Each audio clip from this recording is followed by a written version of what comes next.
Assalamualaikum warahmatullahi wabarakatuh. Perkenalkan, nama saya Raja Maulana Aziz, NIM 1905112338. Saya mahasiswa bimbingan dan konseling FKIP Universitas Riau.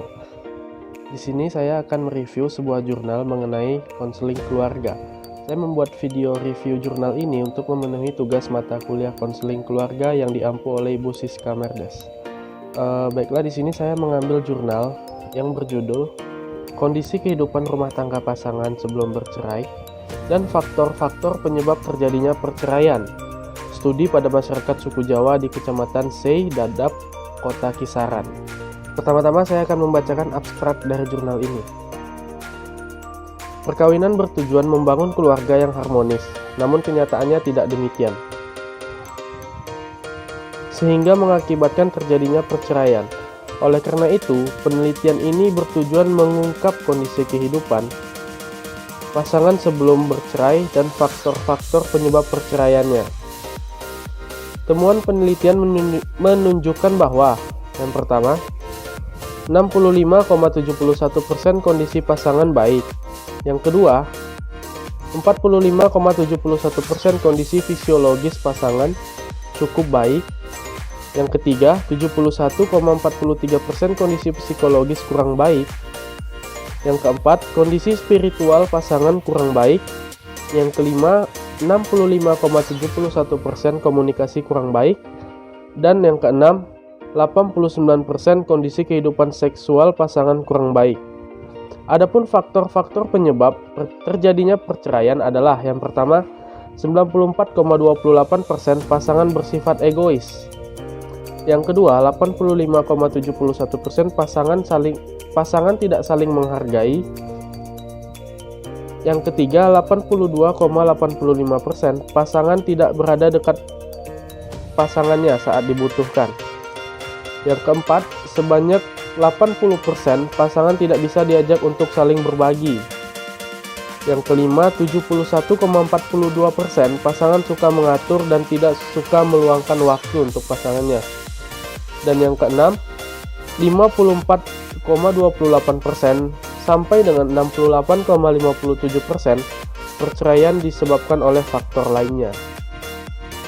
Nah, kata kunci dari jurnal yang saya ambil yang ini adalah kehidupan rumah tangga dan perceraian. Selanjutnya kita melihat daftar referensi yang dipakai oleh jurnal ini.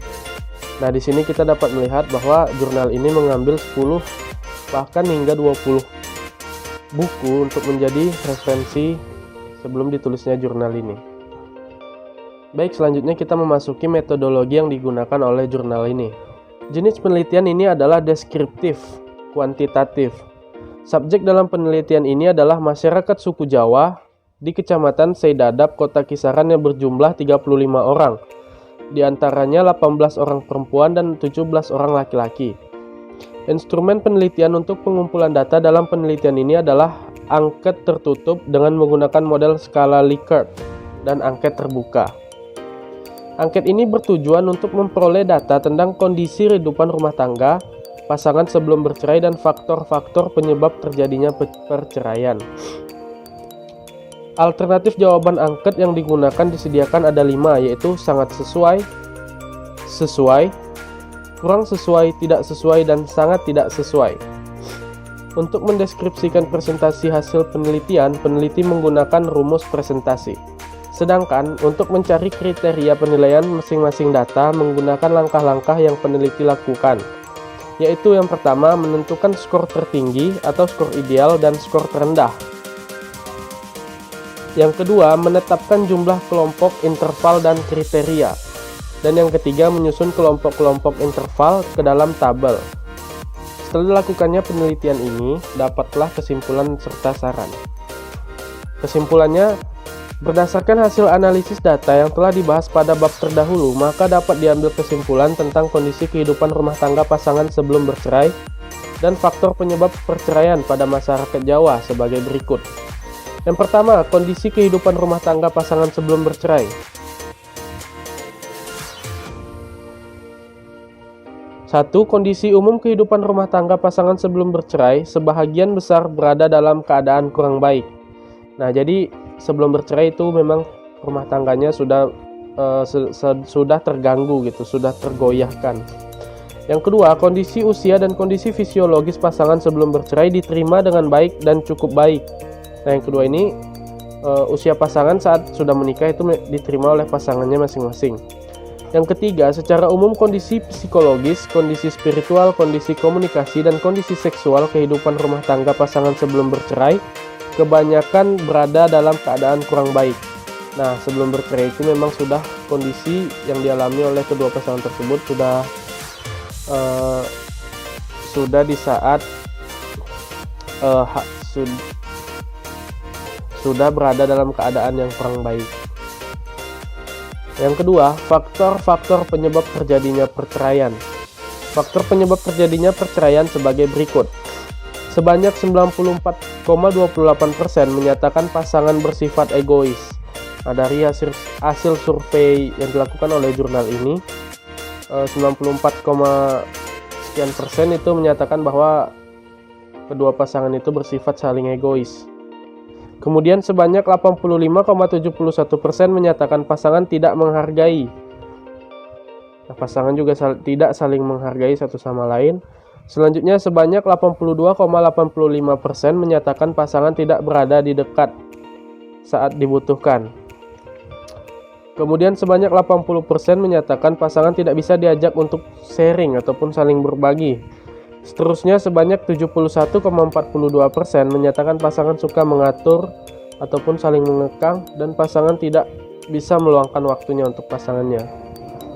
Kemudian sebanyak 68,57% menyatakan pasangan memiliki emosional yang tinggi. Selanjutnya 65,71% menyatakan bahwa sumber ekonomi tidak menentu, pasangan tidak memberikan sesuatu yang disuka, dan pasangan jika berbicara selalu menyakitkan hati. Nah, yang terakhir ini merupakan faktor di mana keadaan ekonominya tidak stabil dan sumber ekonominya tidak jelas dari mana, seperti itu. Sebanyak 62,85% menyatakan di antaranya pasangan berbicara kasar. Nah, di sini mungkin bisa digolongkan dalam toxic relationship gitu, menggunakan bahasa-bahasa yang kasar, perlakuan yang kasar. Pasangan lebih mengutamakan orang lain dan pasangan tidak memiliki rasa toleransi satu sama lain. Nah, di sini sangat penting sekali untuk menghargai pasangan kita. Selanjutnya sebanyak 60% menyatakan pasangan tidak bisa memberikan apa yang ia inginkan dan pasangan mengabaikan sholat 5 waktu.